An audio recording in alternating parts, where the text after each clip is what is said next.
Saudações alunos e alunas, tudo bem? Meu nome é Tadeu Canguçu e hoje nós vamos realizar o 30º exame da OAB. Vamos resolver as questões de processo do trabalho desse 30º exame. Tudo bem? Só antes de começar a resolução, peço que os senhores acompanhem a nós nas redes sociais.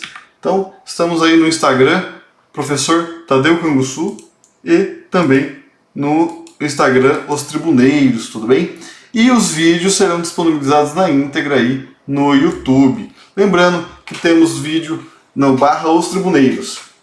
Lembrando que já fizemos aí a resolução de toda a prova da OAB do 31º exame e também temos uma revisão super especial para o 32º exame.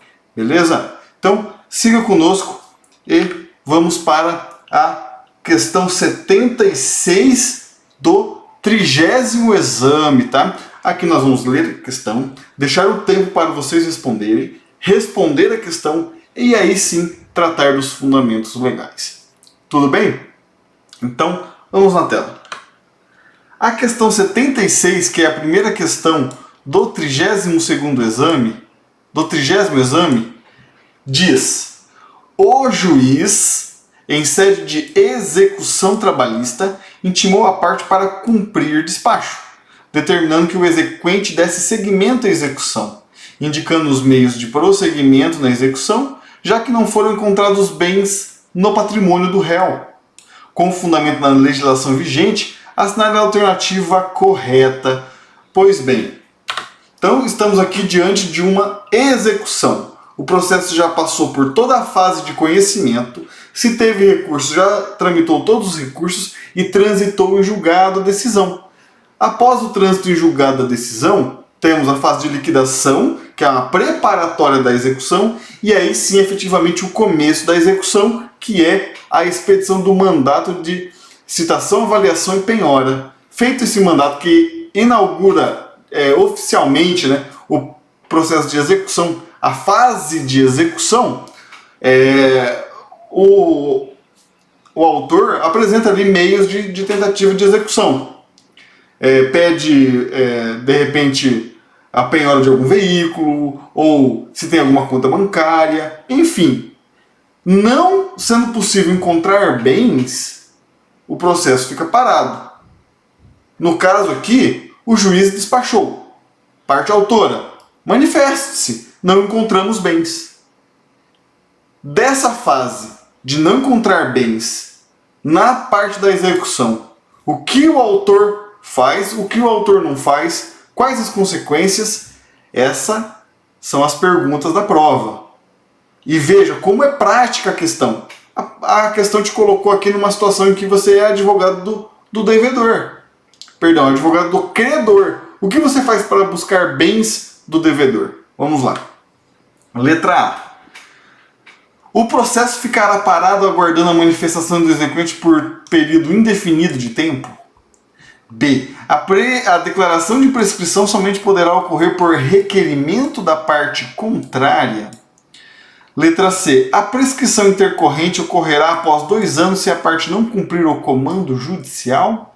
E letra D. O juiz deverá intimar novamente a parte a fim de dar início ao curso do prazo prescricional? Então, um tempo para você responder aí. Pense na resposta. Se você ainda não respondeu, volte um pouquinho ali. Eu ainda vou dar mais um tempo, mas responda antes de começar a resolução da questão. Vai lá, última analisada. Vou responder a questão. Bora lá, então. A questão, ela pede um conhecimento sobre o processo de execução, certo? Veja só, no processo de execução, pode ficar parado por tempo indeterminado, indefinidamente? Veja só, isso envolve conhecimento de reforma trabalhista. Por que envolve conhecimento de reforma trabalhista? Porque a execução ela sofreu uma radical mudança. Antes era o princípio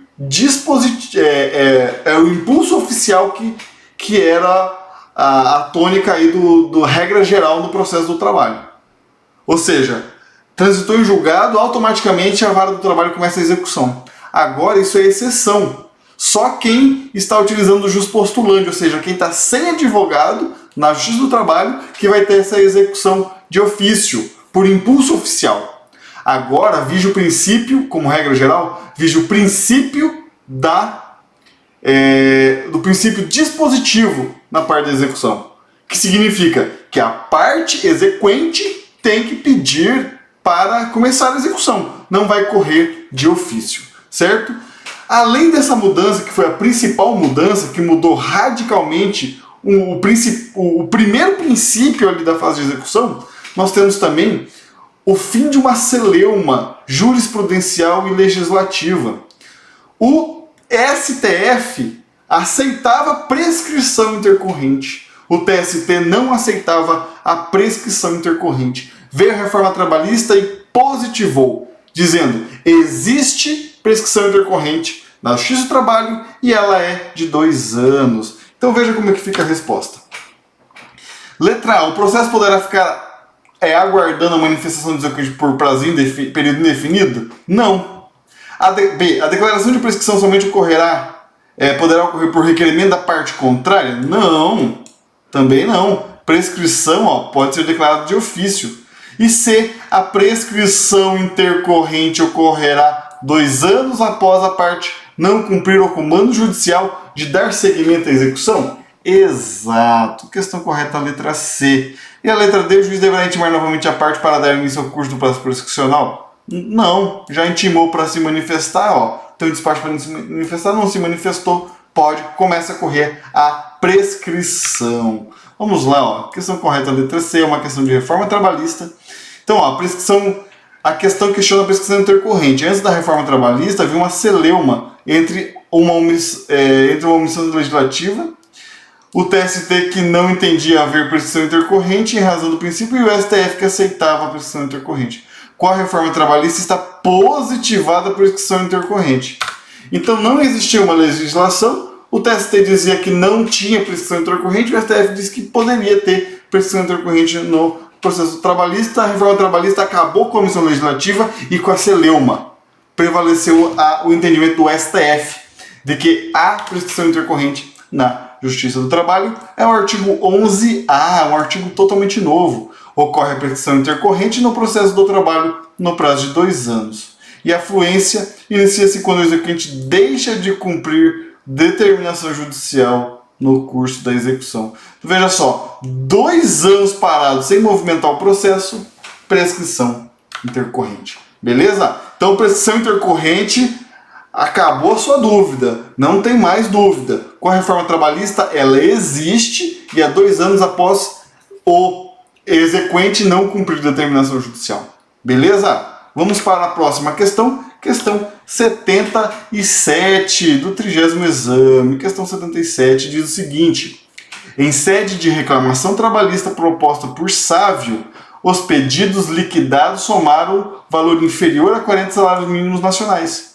A ação foi movida em face do ex-empregador e da União em razão de alegação de responsabilidade subsidiária. Sobre o caso apresentado, assinale a opção que indica procedimento a ser seguido. Pois bem, essa é uma questão recorrente no exame da OAB. Pergunta sobre procedimento sumaríssimo, procedimento sumário, procedimento ordinário. A Justiça do Trabalho tem 3 procedimentos. É comum perguntar sobre esses 3 procedimentos. Aqui você vai ver que a pergunta é sobre as limitações do procedimento sumaríssimo. Mas às vezes a pergunta é sobre testemunhas, às vezes a pergunta é sobre o valor da causa, beleza? Aqui é sobre limitação do procedimento sumaríssimo. Então, já dei uma dica, né? Vamos para as alternativas e vou aguardar vocês responder também. Beleza? Vamos lá. Letra A. A ação corre sob o rito sumaríssimo, pois cabível o rito especial para qualquer parte na Justiça do Trabalho, desde que o valor da causa seja compatível. Então veja só, na Justiça do Trabalho, vamos para a letra B, depois vamos para as explicações. Vamos lá. Letra B. A ação correrá sobre o rito ordinário, porque em que pese o valor da causa, figura ente de direito público no polo passivo. Letra C. A ação correrá no rito ordinário, mas Caso a primeira ré não seja encontrada, não será possível realizar a citação por edital, em vista de a segunda ré ser a união. Letra D. A ação correrá no rito sumaríssimo e, em caso de prova testemunhal, cada parte terá o direito de ouvir 3 testemunhas. Até colocou uma questão de testemunho ali no final, né? Mas vamos lá, vou dar um tempo para vocês pensarem sobre a questão e assinalarem a alternativa correta. Vamos lá. Qual será a alternativa correta? Beleza? Qualquer coisa, pausa o vídeo, tá? Beleza? Vamos lá, vamos responder então? Pois bem, essa questão trata de procedimento sumaríssimo, mas ela é específica para perguntar sobre procedimento, ente público e valor da causa.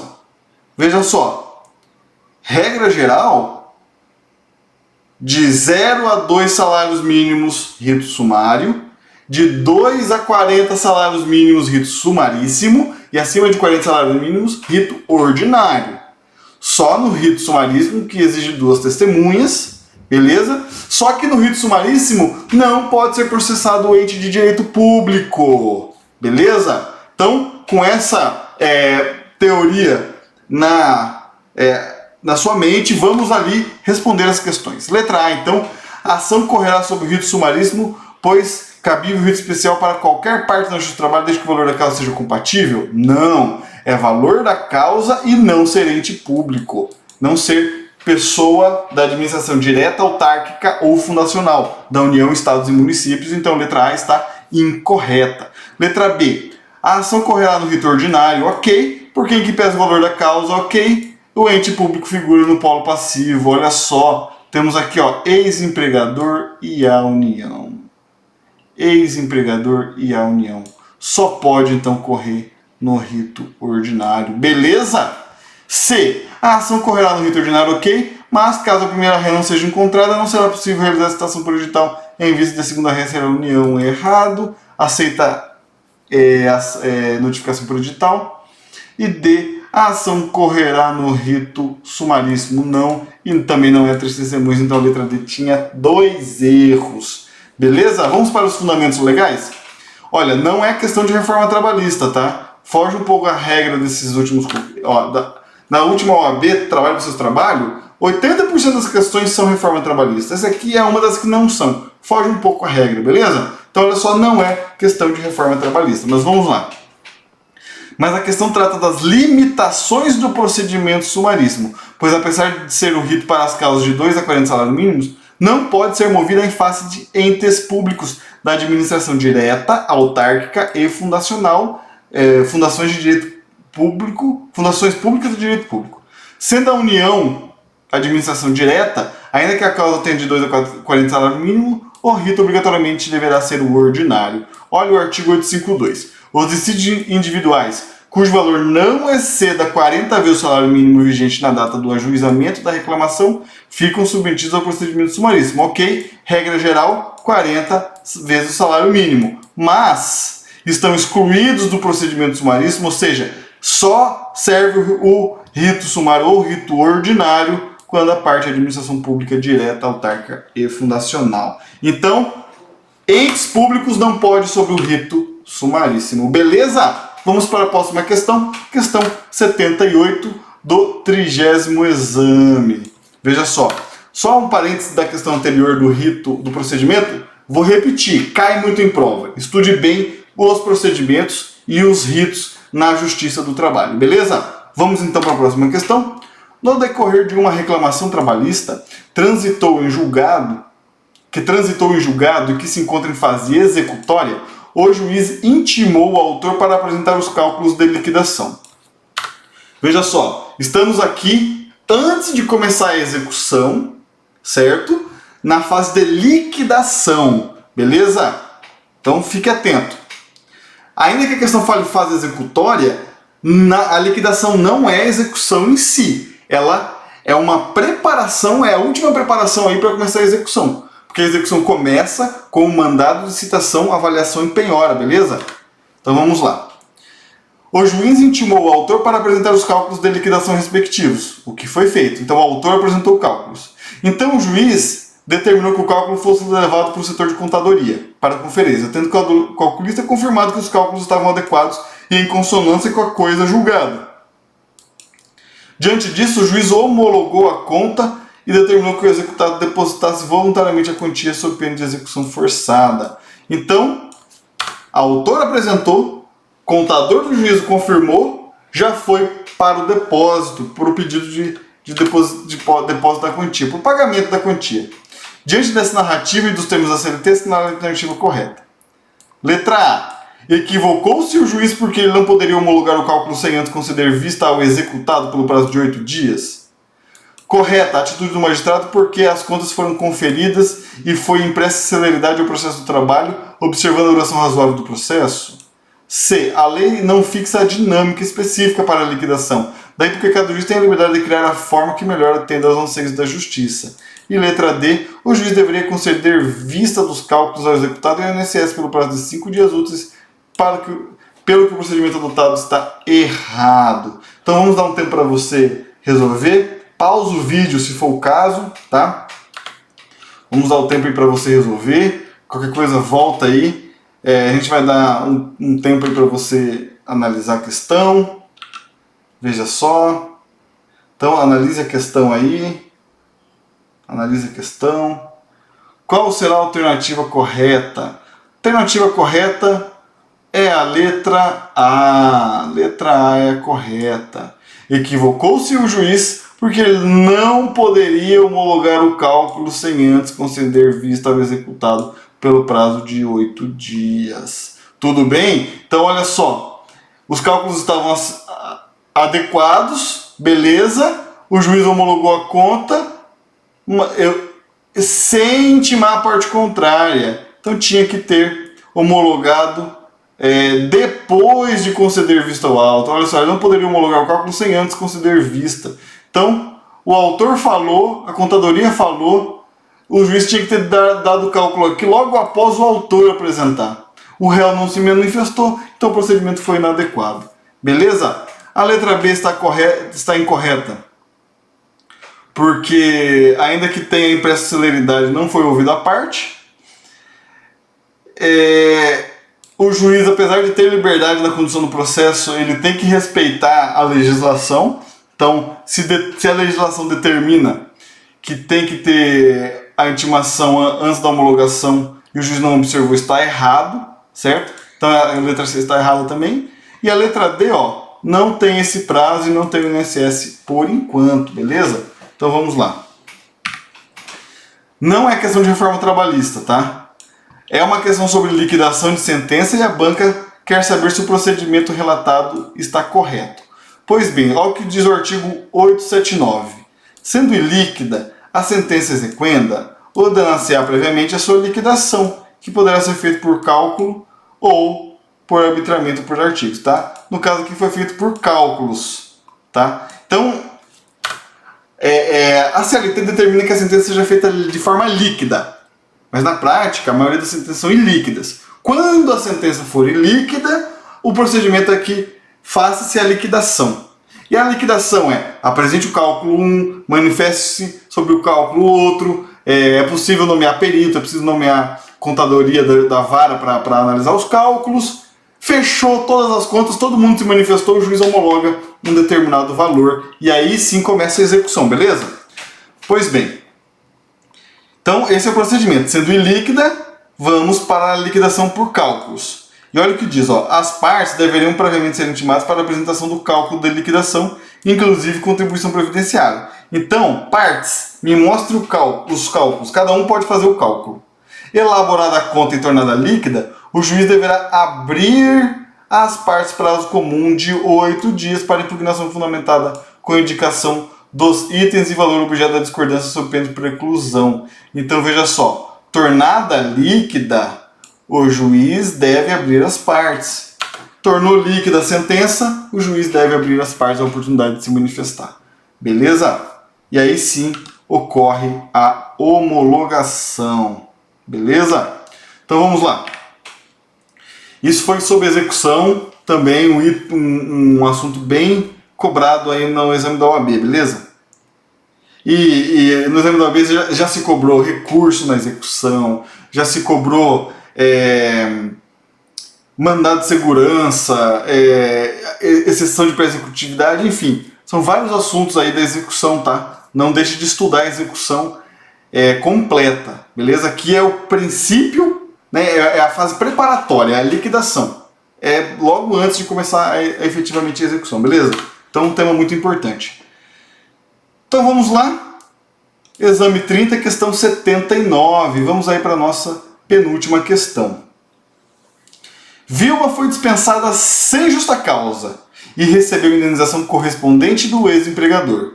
Ela, no entanto, alega ter direito a uma equiparação salarial com um colega que realizava as mesmas atividades. Então vamos lá, Vilma, dispensada sem justa causa, recebeu indenização. No entanto, alega que tinha uma equiparação salarial. Em razão disso, Vilma procura você como advogado.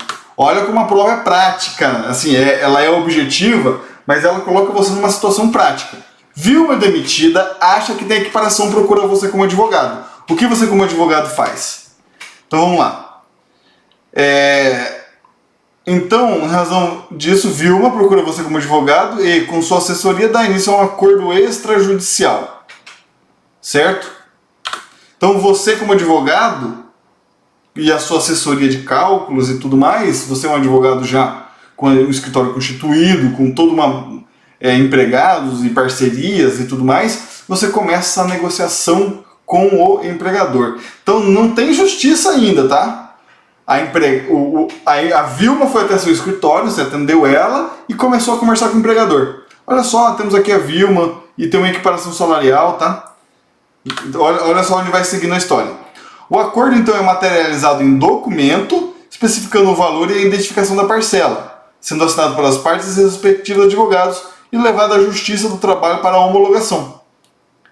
Contudo, a juíza nega-se a homologar o acordo. A juíza negou homologar o acordo, argumentando que ele seria lesivo à trabalhadora, proferindo decisão nesse sentido, de não homologar. Diante disso, e de acordo com a norma legal, assinar a opção que indica a medida processual adequada para buscar a reforma da decisão proferida. Então, Vilma foi no seu escritório, Vilma demitida, acha que tem equiparação salarial para receber, foi no seu escritório, você atendeu a Vilma, começou a conversar com o ex-empregador, o ex-empregador e você chegaram aí num acordo extrajudicial, propuseram o acordo extrajudicial, é uma ação de homologação de acordo extrajudicial, é uma novidade trabalhista da Justiça do Trabalho, é uma novidade no âmbito das medidas alternativas de resolução de conflitos, tá? Junto com quitação anual, junto com arbitragem, tudo novidade trabalhista, beleza? Então essa homologação de acordo extrajudicial chega na Justiça e a juíza nega. Mas é possível a juíza negar um acordo? Sim, é possível, porque é uma decisão. É uma decisão judicial. Apesar de ser uma homologação de acordo, se o juiz entende que alguém está sendo muito prejudicado nesse acordo, ele pode negar a homologação. E aí, essa homologação de acordo extrajudicial é julgada improcedente. Simplesmente não acontece. Beleza? Dessa decisão que nega, veja só, se ela concede o acordo, ela só pode ser anulável, você vai precisar de uma ação anulatória. Mas se ela concede, se ela nega, cabe recurso. Por quê? Porque temos aí um processo com uma sentença improcedente em que uma das partes pode recorrer. Se a sentença ela concede, ela concorda com o acordo, não tem recurso. Mas nesse caso aqui é o caso de improcedência. Qual é o recurso cabível? E a pergunta já diz, já afirma, já confirma. Tem acordo, tem recurso possível. Qual seria esse recurso? Veja só, a letra A diz que não há medida cabível, por se tratar de decisão interlocutória. Veja só, a gente viu que não é decisão interlocutória, tá? Então você já elimina essa questão. Vamos para demais, ó. Cabe recurso ordinário? Cabe mandado de segurança? Novo pedido de homologação de acordo extrajudicial idêntico é possível, mas agora dirigido para outra vara? Qual será a resposta correta? Qual será a resposta correta? Então veja só, a letra A diz que não é possível nenhuma medida. Não é possível nenhuma medida se não fosse, se fosse homologado, beleza? Mas foi homologado. Foi homologado. E aí? Vamos dar um tempo aí para vocês responderem. Qualquer coisa, pausa, que eu já vou responder, hein? Então vamos lá. Resposta correta é a letra B. Recurso ordinário. Cabe o recurso ordinário.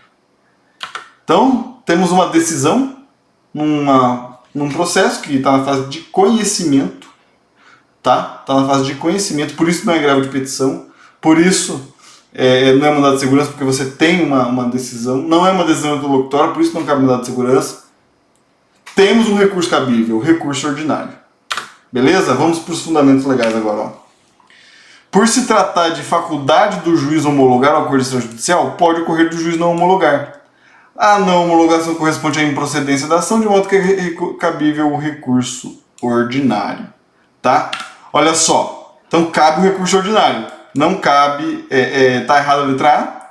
Mandado de segurança seria devido se fosse uma decisão que não tivesse outro recurso. No caso tem. Se tem outro recurso, não pode ser mandado de segurança. E o novo pedido para outra vara não tem, porque você não pode... Seria uma questão de litispendência, beleza? Então, vamos para a próxima questão. Agora a última questão do exame 30, tá? Detalhe, ó, essa questão anterior sobre homologação de recurso extrajudicial está muito recorrente na prova da OAB, tá? Então, leia bastante o que trata aí de homologação de recurso extrajudicial, o artigo 855B e parágrafos. Beleza? Vamos para a questão 80, a última questão do nosso 30º exame. Considere as 4 situações jurídicas a seguir. A instituição ABCD é uma entidade sem fins lucrativos. Rosemary é uma empregadora doméstica. O Instituto Sonhar é uma entidade filantrópica. E Mariana é uma microempresa individual.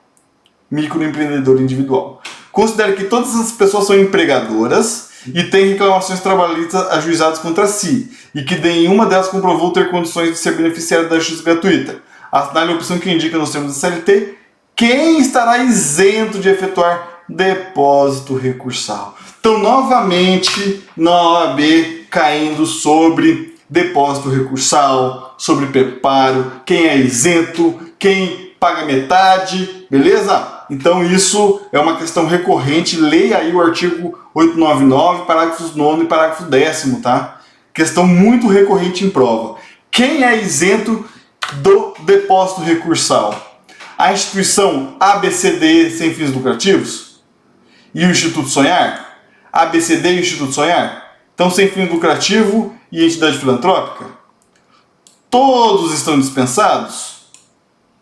Será que todos estão dispensados? Opa, borrachinha aqui, borrachinha. Instituto Sonhar somente? Mariana e Rosemary? Qual será a alternativa correta? Pausa o vídeo e responda. Então olha só, pausa o vídeo aí e responda, porque eu já vou começar a resposta, tá? Então vamos lá. Novamente a OAB perguntando sobre depósito recursal. Então, artigo 899 provavelmente é o mais cobrado no processo de trabalho desde 2018, que foi o primeiro exame da OAB após a reforma trabalhista de novembro de 2017. Então, artigo 899 é leitura obrigatória véspera de prova, beleza? Vamos lá, vamos responder a questão. A instituição ABCD é isenta? Não é isenta. Então a resposta está errada. Todos estão dispensados? Não. A ABCD não está dispensada, ela paga metade. Rosemary, empregadora doméstica, paga metade. Mariana, microempreendedora individual, paga metade. Então, está errado. Instituto Sonhar somente, está certo. Mariana e Rosemary pagam pela metade. Então, resposta correta é a letra C. Beleza? Vamos lá. É uma questão de reforma trabalhista. O depósito recursal segundo a reforma trabalhista será pela metade para entidade sem fim lucrativo, e não confunda com entidade filantrópica. Entidade filantrópica isenta.